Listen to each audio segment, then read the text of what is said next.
So, nagbabalik tayo mga ka-defenders. So, panurin natin si ate. Naglalabas siya ng kanyang saloobin about war on drugs, no? Dahil nga meron siyang pinsan na namatay na kahit namatay, hindi siya nagkaroon ng galit kay PRT kasi alam naman niya na yung pinsan niya talagang gumagamit. Pinapasuko na, hindi sumuko. So, nung namatay, so tanggap nila kasi nga, alam nila. Panurin natin yung sinasabi ni ate. Pinsan, namatay siya, binaril siya sa war on drugs si Duterte. Pero hindi kami galit kay Duterte dahil alam namin na gumagamit ang pinsan namin. Binalingan niya, pinapasurinder na, pero anong ginawa? Sige pa rin, hit pa rin. Kasi sisi mo ba yung si Duterte? Baka yung Pilipinas eh. Kanya. Kaya siya, nasa kalagayan niya ngayon na ganyan. Dahil mahal niya ang Pilipinas. Ako sa totoo lang, ako rin talaga akong mga drug addict. Ilang beses nang nakulong. Grabe. Sa totoo lang, yung lupa namin binta para mapiansahan siya sa kulungan. After 3 months, nakalabas siya. Nagbinta yung lupa namin. Pagkalabas niya, after 6 months, nakulong ulit siya. So, no? Dito, sa sinasabi ni ate, ito yung patunay na talagang kapag drug addict na talaga, imposible nang magbago yan. Imposible nang magbago yan. Kita mo naman, di ba? Buhay na patotoo to. Yung kapatid niya, naging drug addict, balik-balik lang sa kulungan, no? Naisangla na yung kabuhayan nila, yung kanilang lupa, nasangla at naibenta para lang pantubos. So, ibig sabihin talagang sisira na talaga ng pamilya yung may ganitong kapag meron kayong kapamilya na addict. Kagaya nga sinasabi niya na yung pinsan niya namatay nung panahon ng war on drugs pero hindi siya nagkaroon ng galit dahil alam naman niya na yung pinsan niya talagang drugista. So pinapasuko, ay sumuko, di ba? So anong namatay? So ayun. So ganoon talaga, di ba? Yun nga yung buhay na patotoo na kapag sumuko ka, di ba, may pag-asa ka pang magbago. Pero pag hindi ka sumuko, talagang may kalalagyan ka talaga. Yun yung kailangan natin, yung takot yung mga drugista sa gobyerno. 'Di ba? Takot yung mga drugista at kriminal sa gobyerno. Yun ang kailangan natin. Hindi natin kailangan na yung tayong mga inosente ang takot sa mga kriminal. Dapat ang mga kriminal ang takot sa gobyerno. Hindi kagaya ngayon na talagang grabe yung ibig sabihin parang bumabalik na naman sa dati. Kasi ang ginagawa kasi ng gobyerno, imbis na harapin yung problema, kahit alam ng mamamayan kung gaano katalamak ang droga, pero ang ginagawa nila, sinasabi nila na konti na lang, ganun, bumaba na, kaya nagbahad. Di ba? So, isang napakalaking kalokohan yung sasabihin na wala ng droga, wala ng krimen. Di ba? Napakalaking kalokohan nun. Samantalang, yung mga komunidad, alam nila mismo kung gaano katalamak ngayon yung droga. Pero yung mga namumuno sa bansa natin, denial pa rin, no? Sa kung anong kinakaharap ng bansa. Kaya no wonder, marami pang mga pangyayaring kagaya ng holdapan. Kita mo, sa Road 10. Di ba? Marami pang ganyang mangyayaring holdapan hanggat walang ginagawa ang gobyerno na labanan ng droga, di ba?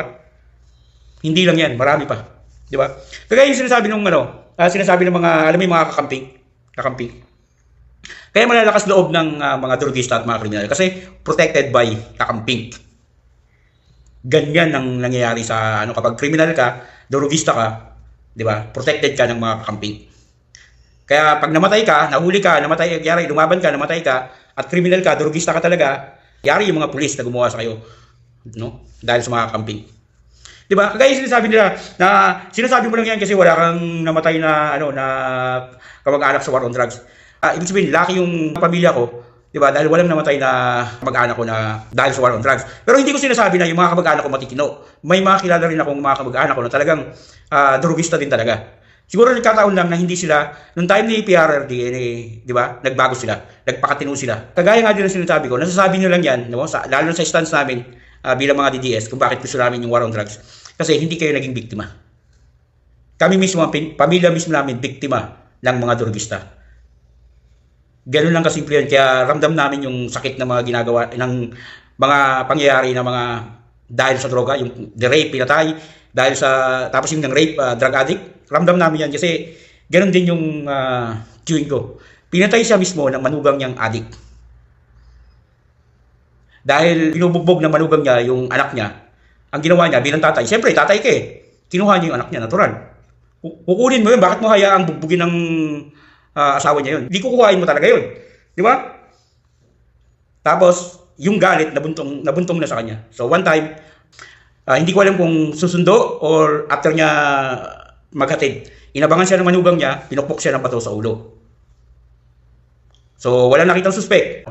Merong CCTV na patunay na yung tao lang, nung time na yon na dumaan sa ganung lugar, papunta dun sa lugar na pinangyarihan yung manugang niya. Sige nga, yun nga, di ba? Hanggang ngayon nakakulong pa. So, di ba, nakakalungkot? Di ba? So, tapos kayong mga, yung mga kakamping na to, hindi nakikita yung mga biktima ng mga drogista. Hindi nila nakikita. Ang nakikita lang nila, yung mga kriminal o drogista na namamatay. Pero hindi nila nakikita yung mga ni-rape, yung mga batang ni-rape, pinatay. Di ba? Yung kagaya ng ginawa sa Chilingco na inabangan na wala namang kalaban-laban. Di ba? Yung hinold up ka dahil lang kailangan yung panggamit ng drogista na wala ka namang, di ba? Inosente ka naman, wala ka namang alam sa ganung klaseng bagay. Naglalakad ka lang, hold upin ka, papatayin ka. Yung time ng mga kakamping, di ba? Yung sinasabi ko na ang namatay doon is 85,000 sa loob ng 6 na taon.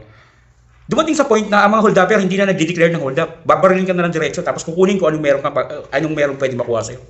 Ganun katalamak noon. Kaya nung time ni PRRD, kailangan niyang gumawa ng paraan para maprotektahan ang mga inosenteng mamamayan. Lalong-lalo na yung mga kabataan na nagiging biktima ng rape ng mga drogista at kriminal. Ganun lang kasimple yun.